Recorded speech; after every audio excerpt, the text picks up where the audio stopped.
लो बई सारे वीर भरा थोड़ा नेड़े नेड़े आ जाओ ते गल बड़ी मजे दी सुनानी है। हाजी साहब मालिश करने वाले से मालिश करवा रहे थे कि इतने में एक आदमी आया और पूछा, क्या हाल है हाजी साहब, आप नजर नहीं आते आजकल। हाजी साहब ने इसकी बात सुनी अनसुनी कर दी। वो बंदा कहने लगा, हाजी साहब मैं आपकी साइकिल लेके जा रहा हूँ। वो साइकिल मालिशी की थी, काफी देर हो गई तो मालिशी कहने लगा, हाजी साहब आपका दोस्त आया नहीं अभी तक मेरी साइकिल वापस लेकर। हाजी साहब बोले, वो मेरा दोस्त नहीं था। मालिशी बोला, मगर वो तो आपसे बातें कर रहा था, मैं तो उसको जानता ही नहीं हूँ, मैं तो समझा था कि वो तुम्हारा दोस्त है। मालिशी बोला, हाजी साहब मैं गरीब आदमी हूँ, मैं तो लुट गया। हाजी साहब बोले, तू रो मत, मैं तुझे नई साइकिल ले देता हूँ, तुम साइकिल वाली दुकान पर जाकर पसंद कर लो।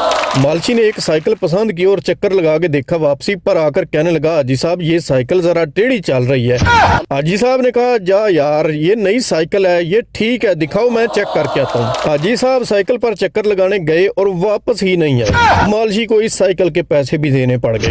आज ऐसा ही हाल पाकिस्तानी कौम के साथ हो रहा है। हर नया आने वाला हुक्मरान हाजी है और पटवारी अवाम मालशी।